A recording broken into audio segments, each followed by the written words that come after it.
Alrighty. So we want to do some really kind of trying to finish this texture up on the gear, because we've kind of done enough of the basics that I wanted to get you guys to do on this one, right? Just kind of spending some time doing some coloring of the body, kind of be like, have a primary color, maybe a darker color somewhere. Try to kind of work in a little bit of the kind of texture mask stuff that we were showing, whether it's anchored or just set to space stroke.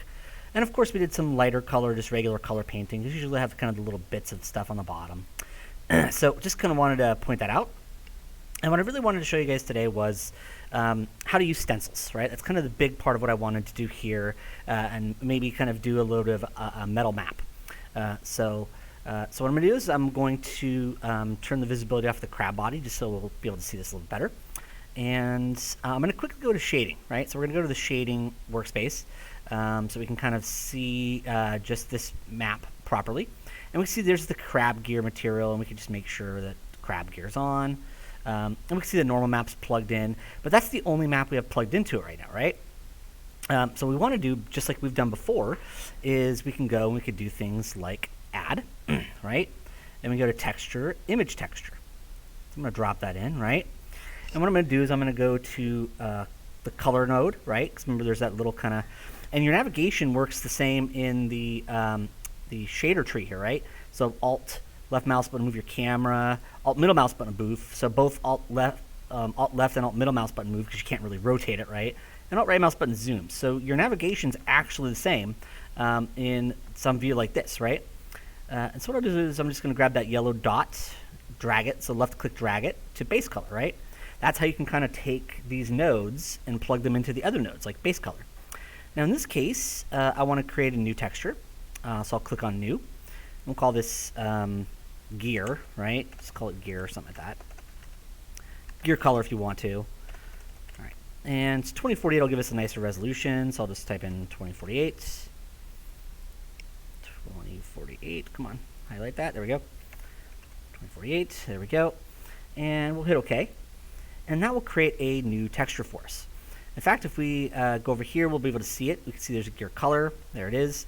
And we've now got this fully and properly plugged in, right, for our color map. Now, in this case, I'm going to turn my specular down, right, because remember your materials are right here, although they are right here, too. So this material right here has all these controls. You see there's metallic, there's specular. So what we could do is we could easily turn that specular down quite low, maybe bring the roughness up a little bit. And you'll see how you can actually control many of these properties without a texture, right? So materials, you can actually control many properties without a texture. So in this case, I've created my color texture. I'm going to go back to texture paint here. And we can see there it is. There's the map that we want, right? Gear color. Make sure it's kind of set to the proper one here as well, so you can kind of use your 2D and your 3D painting. Now in this case, remember, we have that fill bucket, right? So we can go to fill bucket here. And I've clicked on that, and I'm going to go down here and I'm going to pick a better color. We're going to set it to color here. Technically use gradient, but it doesn't really matter. So I'm going to go to color, and I'm going to maybe set this to like a brownish color and turn it up, right? Something like that. So remember, you can pick your color, but you can also control kind of the lightness or darkness of it with this slider right here. So in this case, we'll kind of get like a brownish kind of color like that, maybe a little darker. There we go. And of course, with the fill bucket, we can click on here to fill it, but if we want to, we can just click, particularly if this is set to paint view, right? Because there is just view, but you want it paint.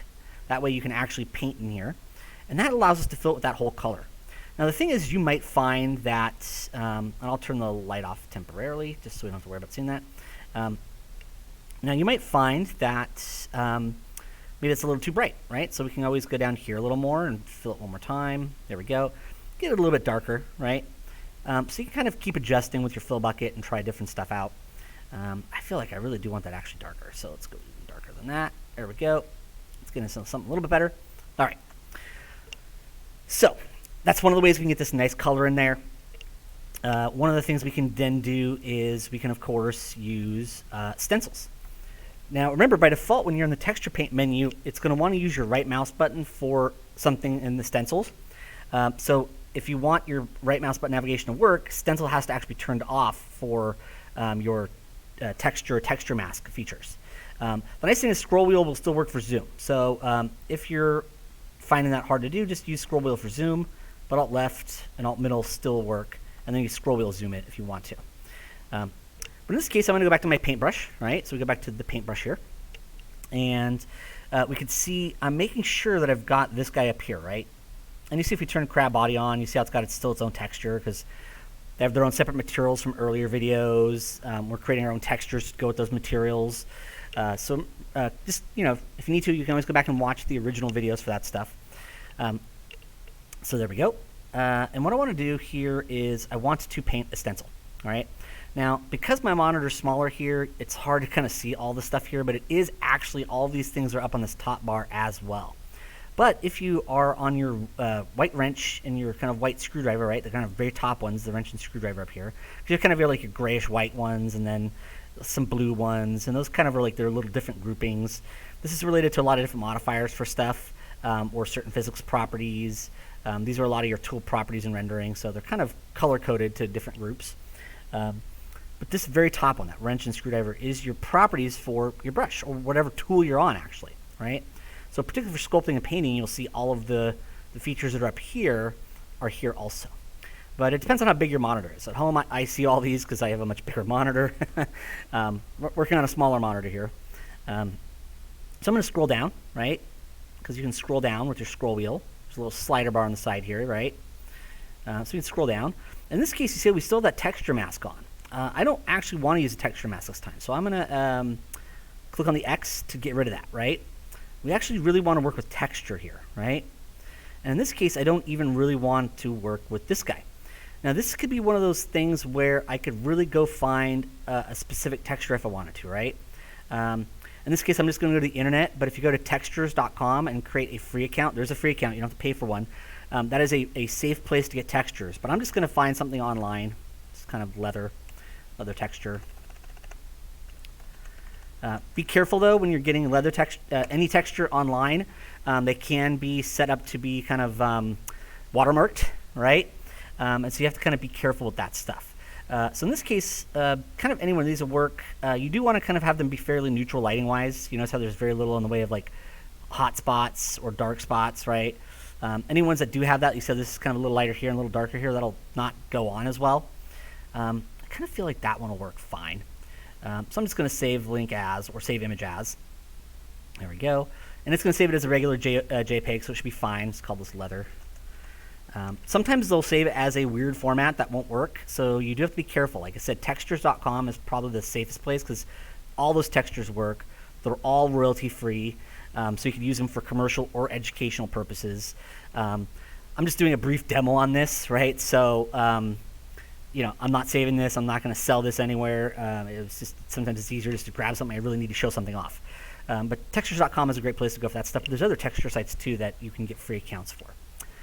So in this case, what I want to do, of course, is I want to load a new texturing. So one of the things I could do is I can go to New Texture, right? So remember, we're in the Texture menu here instead of Texture Mask. And X kind of turns it off. It doesn't really take it out of Blender, but it turns it off. This one right here is new, right? So I can click on that, and we can see there's kind of a texture there. Now in this case, I'm going to go back to this guy right here because that's where you can actually open it, right? So I created a new texture. Remember that little kind of red checkerboard at the bottom? We go to open, and I'm pretty sure I saved it to desktop. Let's see. Yeah, there it is, leather. And I can open. So remember, you just kind of, you can go here and you can click new, and then you just kind of click on that open, like the kind of two brackets thing, and that opens it up. Of course, you could reload a different texture into this one if you wanted to. You could turn it off, but generally you load your textures in this way. At least for now, right? This is kind of the simpler version since we're only using one or two textures for stuff. And it's good to know how to do it that way. So I'm going to go back up to my wrench and screwdriver. And we're going to scroll back down to texture. And you see there it is, right? And you'll see if I was to click on, say, kind of, you kind of go back to here, and you can kind of see there's other ones. If you go back up here also, let's see, there should be more options for seeing it in here. I'm not seeing the other options there. You have to just be a little careful with that. This is where sometimes having this more available is great, because you can go here and then you can click on that and kind of pick which one you want to work with, right? So if you have a bigger monitor, these kind of sometimes are a little easier because you can see that they're both still there. In this case, though, I'm just going to use the one I've already got in there, bring this back over. Go. So texture, that's kind of loaded in. And what I'm going to do is I'm going to switch from view plane, which is often pretty good for just regular color painting. If you just wanted to paint this on as a stamp, you could do that, right? So believe it or not, with view plane on, I could actually go in here and I could just paint.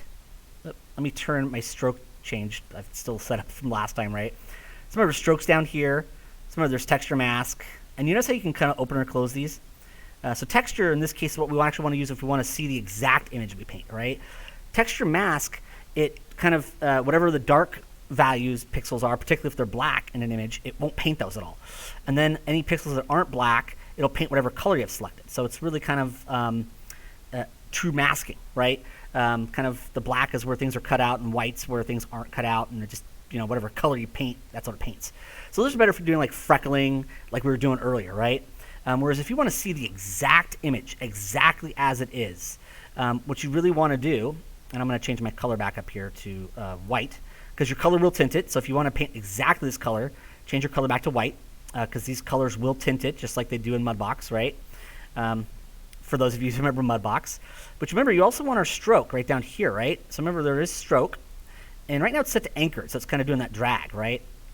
So I go to space. Space is kind of the good default to have.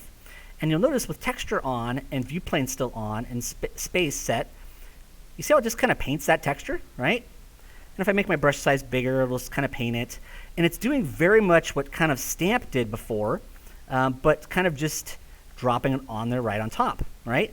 And that's one way to do this. You see, this will actually give you a pretty good result for kind of a nice leather. But you'll notice it kind of takes that image and it stamps it, it puts it down, it puts it down, it puts it down, it puts it down. So it's kind of continually taking that image right here, and it's going, stamp it, stamp it, stamp it, right? It's kind of just placing it down, placing it down, placing it down. That's what view plane by default will do, whether in texture mask or texture. It's just that texture mask will drop out any dark colors and it will paint whatever color you have selected here, whereas just regular texture instead of texture mask paints the exact image. So there is a distinct difference between texture and texture mask. Texture is when you want to paint exactly the image you're seeing. Texture mask is where you want to use it more as like a pattern to paint, right? Whereas the black won't paint at all and the lighter non-black colors will paint more and more of whatever color you've selected. So texture mask is more if you're wanting to use that texture as a pattern source, whereas texture is when I want to paint exactly that. So texture with view plane will do exactly what it did with texture mask, but just the image. So that's one great way to kind of do that. All right, I can give you that paint on there. Now here's the thing though, you can actually change this to stencil. So if we go from view plane to stencil, and this options are also in texture mask, right? You'll notice there's view plane, there's stencil. So you have these options in texture mask as well, but we're really just using this here.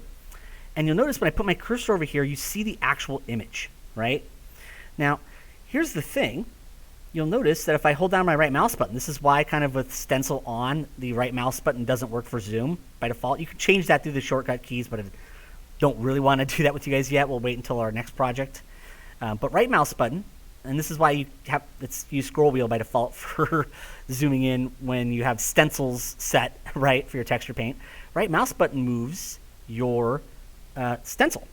And then you'll notice that shift, right? Shift right mouse button will actually zoom, and control right mouse button will rotate. So it's all around right mouse button. That's kind of why you lose that functionality for the zoom with alt right mouse button, because of the way it's kind of set up to work with this, right? So you notice alt right mouse button will zoom when stencils are on, right? Scroll wheel will. But right mouse button allows you to move the stencil.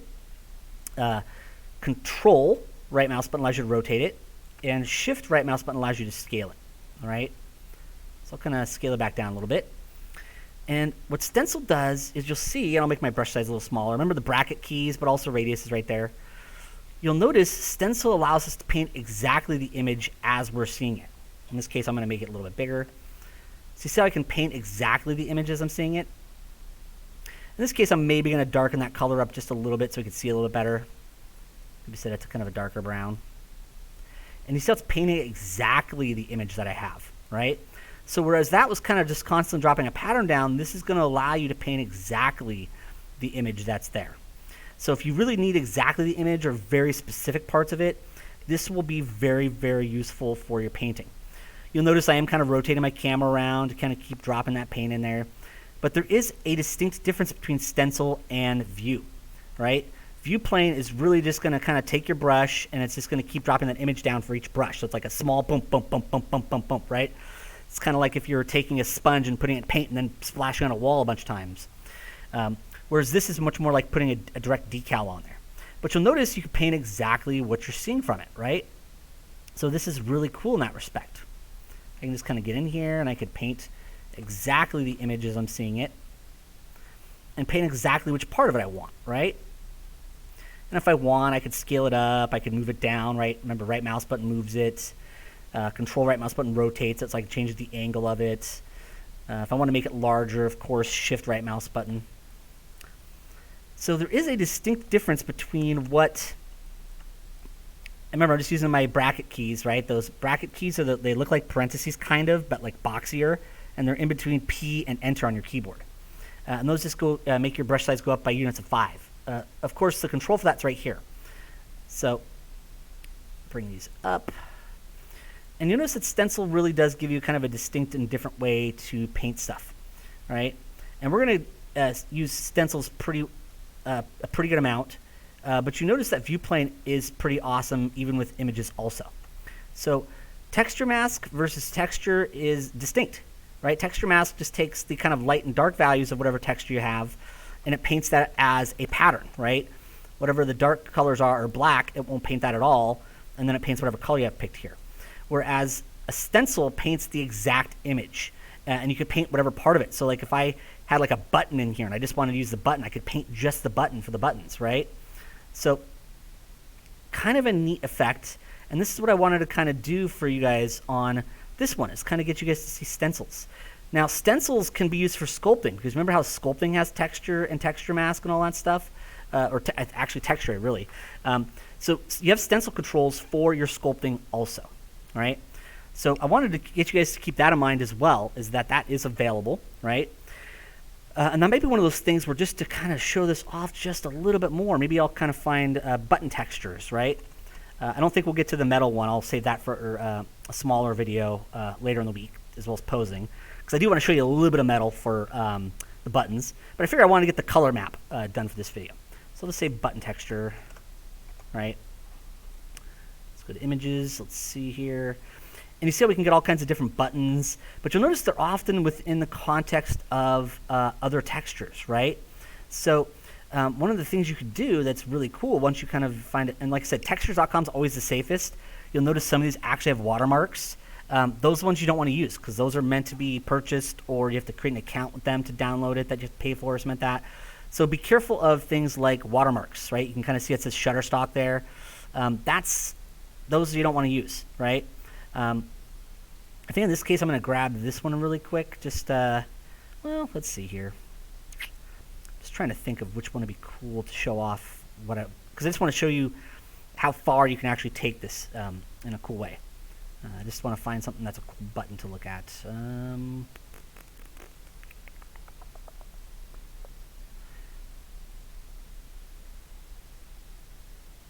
I think that one will actually work okay. So let's save image as. There we go.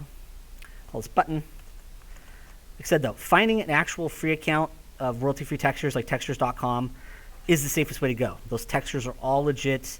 You can absolutely use them for whatever you want. So remember, I'll just go down to kind of the red checkerboard here, and I'll go to new image, and I'll find my buttons JPEG, open. There it is. We'll go back up to here, and we'll scroll down to the stencil, and you'll see it's the one available there. Stencil's already on. And remember, shift right mouse button will make this smaller, right? And then I can kind of rotate my camera a little bit, alt left mouse button. And you'll notice, I'll make it a little bit smaller, shift right mouse button to make it a little smaller. One of the things I could do is I could paint just what I want of this stencil, right? This is one of the cool things about this. In this case, I'm going to set that back to white, so we'll see exactly more the proper, perfect color for this. Remember, right mouse button moves it, but you'll notice that you can paint exactly what you want from that color map. So this is one of the things that's really neat about stencils is you're getting exactly the image the way you're seeing it, and you paint exactly what you want from that image on your model, right? So this is what's really, really cool about stencils as opposed to just viewplane, is that you really get kind of that extra ability to paint exactly the part of the image you want, right? A stamp just kind of, the viewplane just keeps stamping it down. It just kind of takes it and it plops it down, right? So kind of paint this. Remember, right mouse button just moves it. So we bring that up there. And of course, your alt left mouse button and alt move still work. There we go. And I'm, not trying to make this perfect here just because I'm trying to show you the concept or idea, but you take exactly whatever part of the image from the stencil you want. That's the thing. You don't have to paint the whole stencil. You can paint exactly just the part that you want from it. Very distinctly different from if I was to change this back to viewplane, and then when I paint, in this case, it actually is doing a pretty good job of that, but you might get some of that edge on there, right? So you have to be careful with that, is that it can, if that's, say it was a much smaller texture, it could paint some of that image on there. But you see how it's not giving us exactly the same result? You see how you can kind of see kind of more the like nice rounded kind of shape to it. And this just muddles it up a lot more. It's kind of like a much more of a noise texture to it. So viewplane and that definitely have distinctly different properties going in. All right, so I'm just going to turn viewplane back off. Probably just turn that texture off there. And I think that'll be a great place to stop that, right? And then we can kind of see everything in there. I'm going to make sure to turn on scene lights here so we can kind of see it all together. And now you can kind of see how we actually can use direct textures, right? Direct textures for painting for this stuff. And it's just use the texture menu instead of texture mask, right? Texture mask is much more of if you're doing a pattern. Whereas this is painting exactly the image you're seeing and whatever part of the image you want to paint. So there is a distinct difference between texture and texture mask, as well as viewplane and stencil. They do have distinctly different behaviors that can be useful in different situations. All right, so I think that'll be great. I'll quickly just save my texture image also. Let's call it gear color. It's fine. There we go. And that'll be great.